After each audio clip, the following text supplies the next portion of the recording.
Merci d'être fidèle à nos programmes, mesdames, messieurs, bonjour. Bienvenue à l'invité du jour et l'invité de la matinale 6-9 de Gabon 24.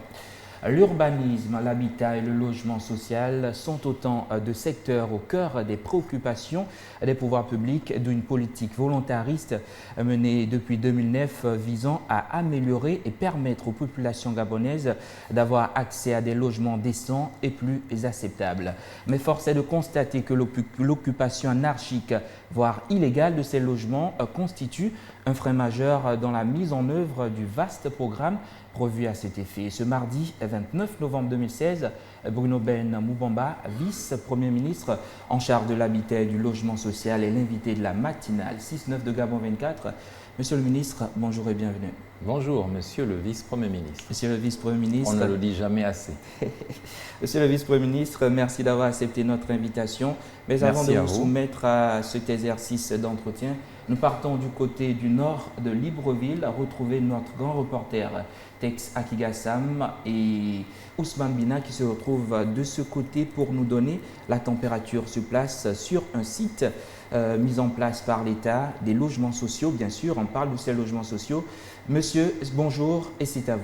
Bonjour Plateau, nous sommes bel et bien ici dans la commune d'Akanda, plus précisément en Ngondje, et juste derrière moi, ces logements sociaux occupés depuis quelques mois illégalement par des occupants n'ayant aucune autorisation.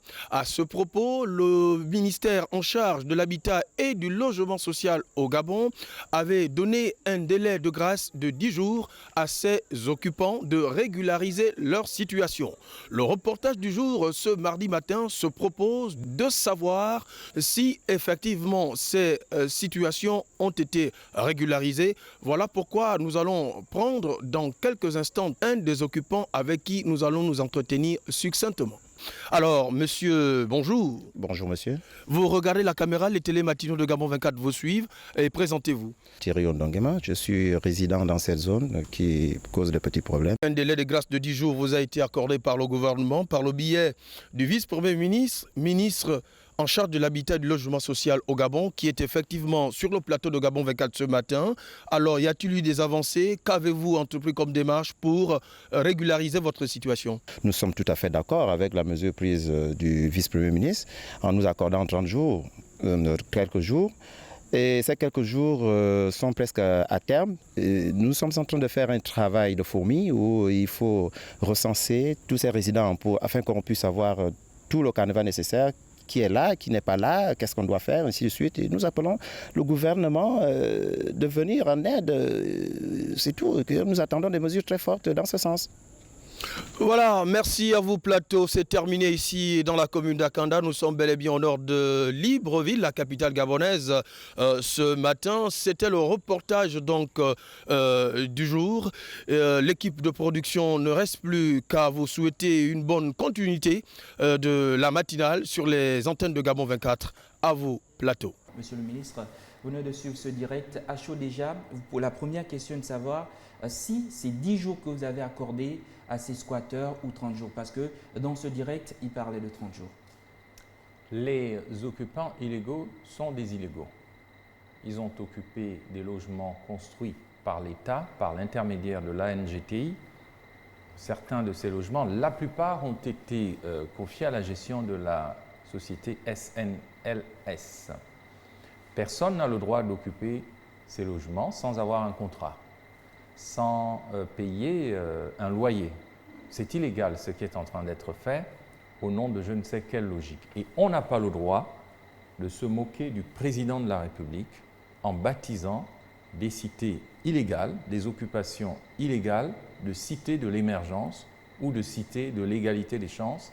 C'est avec ce genre d'habitude qu'on rend le président de la République, son Excellence M. Ali Bongo, parfois impopulaire. Et on l'a vu dans un certain nombre de réactions ici et là. Il faut donc être cohérent et faire de notre pays un état de droit. Cela commence par l'évacuation des logements sociaux d'Angondje et d'Alhambra au plus tard le 30 novembre. Disons que le 1er décembre, l'État sera en mesure de prendre ses responsabilités. Je me suis entretenu avec le ministre de la Défense et le ministre de l'Intérieur pour que force reste à la loi. En réalité, ce que nous avons proposé aux collectifs qui, en la circonstance, apparaissent comme des mafias qui accueillent des squatteurs illégaux et qui, aujourd'hui, demandent des droits d'entrée, ces droits d'entrée financiers qui devraient être dans le trésor de l'État, dans le trésor de la SNLS. Nous disons non. Nous avons dit que nous allons régulariser ceux qui sont régularisables. Encore faut-il qu'ils sortent d'abord des logements et qu'on ne fasse pas d'Angondjé une zone de non-droit. On n'a pas le droit de rester à Angondjé. Il faut d'abord sortir avant d'être régularisé. Et c'est ici que je salue d'une part le comportement des illégaux de Bikele qui sont quasiment tous sortis. Et je préfère aussi condamner un certain nombre de fonctionnaires de mon ministère et certains membres aussi de... Non, permettez-moi de le préciser. Il ne faut pas encourager des citoyens qui font dans l'illégalité.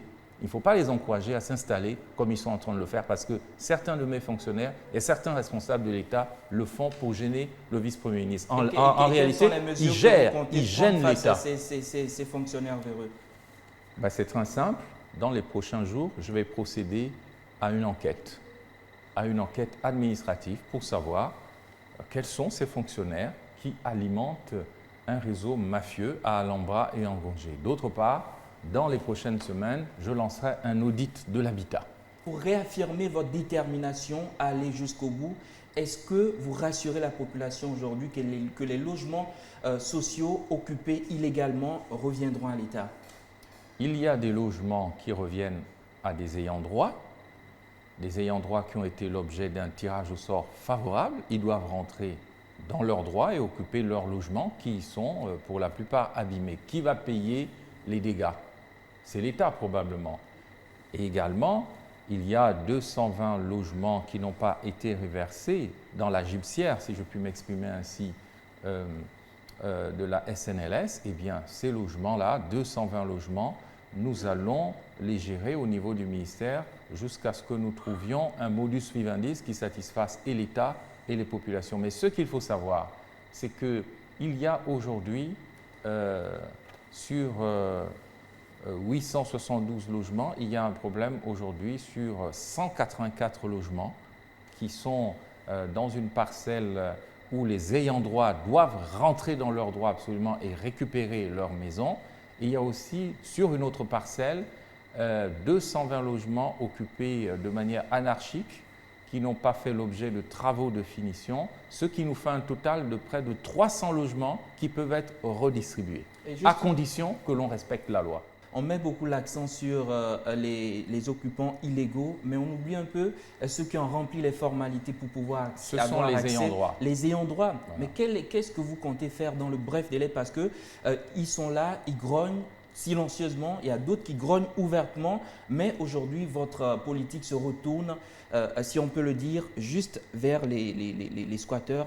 Qu'est-ce que vous pouvez dire à ces gens ce matin? En aucune manière. J'ai instruit ma ministre déléguée de mener une enquête et de présider un comité de crise. Et je lui rends hommage d'ailleurs ce matin pour le formidable travail qui a été fait, puisqu'elle a elle-même reçu les ayants droit en mon nom, elle a reçu les collectifs des illégaux en mon nom, je les ai moi-même reçus au ministère. Donc nous nous occupons et des ayants droit et des illégaux parce qu'ils sont tous gabonais. Mais nous refusons, au nom de la politique des 100 premiers jours du gouvernement Issozé Gondé, de couvrir le désordre en matière d'urbanisme.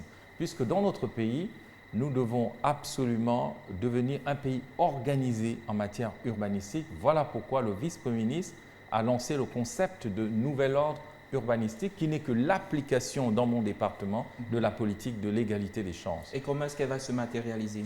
Eh bien, elle va se matérialiser principalement d'abord par un retour aux procédures qui consiste d'abord à mettre la Direction générale de l'urbanisme et des affaires foncières devant ses responsabilités, c'est-à-dire la production d'outils de planification et d'aménagement de terrain, le respect des schémas directeurs d'aménagement urbain, la réforme de la NUTTC, une agence indispensable mais qui a besoin d'être réformée afin que tout Gabonais ait une parcelle, tout Gabonais ait un titre foncier en 180 jours au maximum, en quelques jours peut-être pour certains, et c'est possible de le faire au nom du gouvernement selon les recommandations du président de la République. Monsieur le vice-premier ministre, avec cette période de récession économique, comment comptez-vous matérialiser ce projet que vous venez de décliner?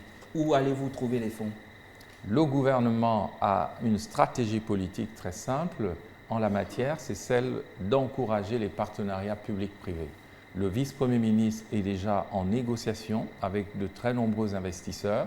C'est à travers essentiellement l'investissement, notamment international mais national, à travers les PPP, politiques, les partenariats publics-privés, qui nous permettront en réalité de trouver les moyens nécessaires pour financer ce secteur, étant donné que le vice-premier ministre ne dispose pas, à son grand étonnement, de budget d'investissement nécessaire, car c'est une priorité du président de la République que de proposer des logements aux Gabonais et des parcelles à toutes et celles ceux qui vivent en tout cas sur le territoire gabonais. Vous, dans votre département, comment comptez-vous mettre en musique cette politique déclinée par le chef du gouvernement? Nous avions comme recommandation du Premier ministre de régler les conflits en matière foncière. C'est ce que j'ai commencé à faire, notamment toujours en Ngondjé, autour du problème YU8, autour du stade d'Angondjé. Je me suis rendu à Port-Gentil où nos compatriotes s'installent de manière anarchique, notamment dans la zone franche, sur la route du Cap Lopez. Nous avons aussi pu voir autour du nouveau stade de Port-Gentil toutes ces installations anarchiques sur la route Forason-Béga qui appellent justement à la matérialisation du nouvel ordre urbanistique.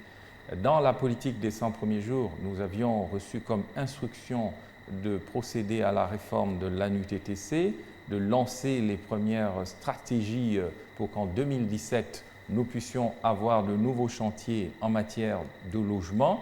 C'est ce qui est en train d'être fait à la surprise générale, puisque nous sommes en tension budgétaire, mais je le dis de manière solennelle, quand le bâtiment va, tout va. C'est un secteur de diversification économique que le bâtiment et l'urbanisme. Je suis certain que ce secteur va produire des points de croissance et je suis certain qu'après les 100 jours, nous allons entrer dans des chantiers à la surprise générale qui vont permettre la rénovation des quartiers, la disparition des MAPAN. Nous allons pouvoir aussi proposer des parcelles après que la Direction générale de l'urbanisme ait fait son travail en coordination avec le plan stratégique Gabon émergent. Eh bien, il y a toute une vision aujourd'hui qui va partir de la baie des Rois, où le président de la République, pour laquelle le président de la République a signé un décret que j'ai contresigné avec M. Jean-Pierre Ouiba, le ministre des Infrastructures.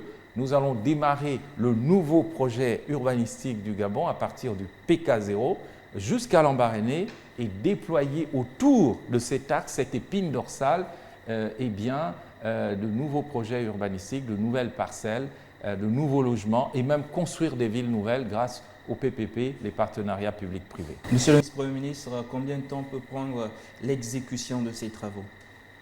Nous allons commencer dès 2017 les nouveaux chantiers. Moi-même, je vais bientôt inaugurer début 2017 à Okolassi les nouveaux logements, près de 1000 logements qui sont proposés gratuitement à des compatriotes qui sont déplacés des bassins versants de Zanrion.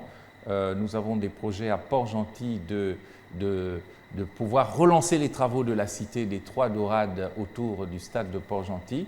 Je voudrais lancer un appel à plus d'optimisme. Moi, je représente l'optimisme au gouvernement. Nous allons le faire et c'est possible. Vous avez cet optimisme, mais selon certains détracteurs ou encore selon certaines indiscrétions, vous affichez trop de zèle, n'en déplaise à certains d'ailleurs, vous affichez trop de zèle et tout récemment, lors de votre passage devant l'Assemblée nationale, ça s'est terminé en queue de poisson avant que les choses ne reviennent à la normale. Et les gens se posent beaucoup de questions. Quel est ce ministre aujourd'hui qui arrive au gouvernement et qui veut changer la donne? Quelle est la réponse que vous pouvez donner à ces gens aujourd'hui? Bien, je suis le vice-premier ministre d'un gouvernement d'ouverture, un opposant intelligent et non pas extrémiste, je le dis avec beaucoup de modestie, quelqu'un de réaliste.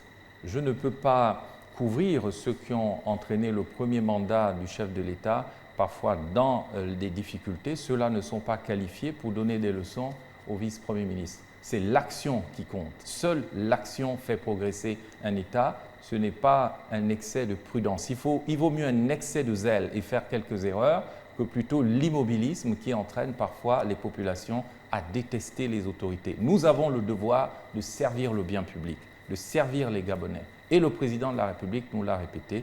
Il vaut mieux parfois commettre quelques erreurs, mais mon passage devant l'Assemblée nationale n'a pas été une erreur. C'est une clarification. Je ne suis pas un pédégiste. Je suis un opposant au gouvernement d'ouverture. Et j'ai le droit de faire ce que j'ai à faire pour le bien du pays, sous l'autorité du Premier ministre et en application de la politique du président de la République. Monsieur le vice-premier ministre, pratiquement à la fin de notre entretien, peut-être vous laissez l'occasion de vous adresser aux occupants illégaux de ces logements sociaux d'Angondjé et de Bikélé. Vous avez la parole. Nul n'a le droit à Angondjé et à Alhambra de s'installer par la force et de se revendiquer d'une quelconque appartenance à X ou Y réalité ou à telle région pour justifier le passage en force.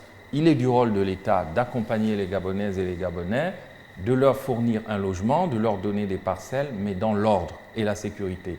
Alhambra et Angondjé ne deviendront pas une zone de non-droit où règne l'incivisme. Je mets en garde au nom du gouvernement ceux qui ne veulent pas partir d'Alhambra et d'Angondjé, encore que certains peuvent réintégrer certains logements, mais après avoir été enregistrés par le gouvernement et la SNLS. Il faut donc partir de ces logements, respecter l'état de droit, ne pas braver l'autorité de l'État, car nous sommes décidés à expulser ceux qui veulent faire dans le désordre. Le désordre doit se terminer dans ce pays en matière urbanistique. Monsieur le vice-premier ministre, merci d'avoir accepté notre invitation. Merci pour votre invitation.